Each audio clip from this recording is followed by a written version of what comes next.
When we think of NASA, we usually picture precision, brilliance, and cutting-edge science. But what if I told you that one of the most absurd failures in space history happened under NASA's watch? A mission that cost $270 million, took nearly a decade of planning, and failed because someone used the wrong unit of measurement. Yeah, you may have heard this before and thought, oh right, the Mars thing. But today, we're going deeper. This isn't just a silly mistake. It's a system-wide disaster that reveals far more about NASA, American engineering, and even cultural inertia. We'll break this down from 5 angles you've probably never seen on YouTube before. Let's rewind to September 23rd, 1999. That's when NASA officially declared the Mars Climate Orbiter lost.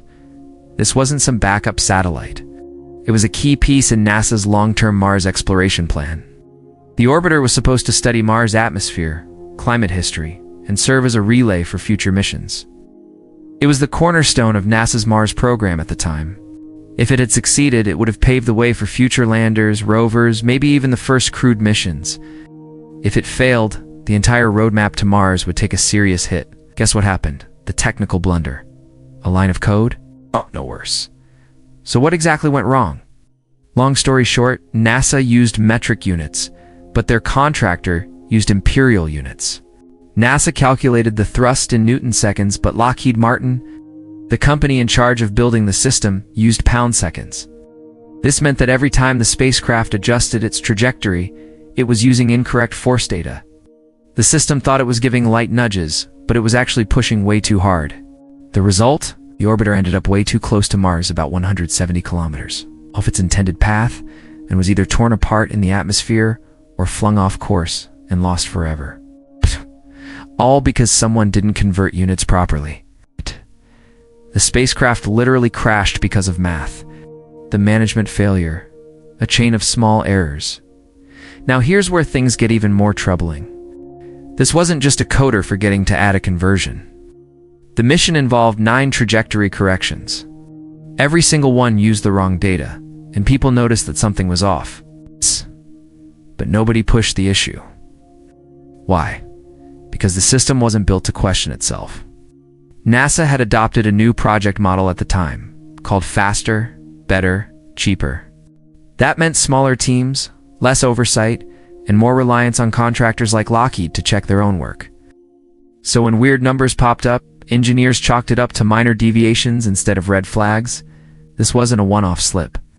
This was a systemic failure in how NASA managed communication, quality control, and project scale. Cultural breakdown. Why no one spoke up? In the official investigation, one detail really stood out. Engineers actually suspected the numbers were off, but didn't. T questioned them because they came from Lockheed. That's a huge insight into NASA's internal culture at the time. Trust between teams was so rigid, so hierarchical, that even when people sensed something was wrong, they hesitated to say anything. This wasn't just about trust. It was about fear of being the one to raise the alarm.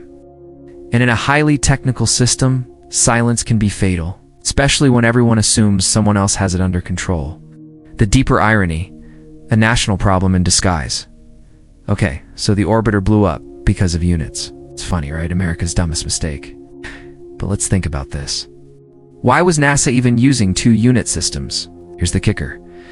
The US passed the Metric Conversion Act in 1975, pushing for standardized metric usage. Even in aerospace, arguably the most precise industry on Earth, imperial and metric units were still being mixed. The Mars Climate Orbiter became a perfect symbol of a national identity crisis.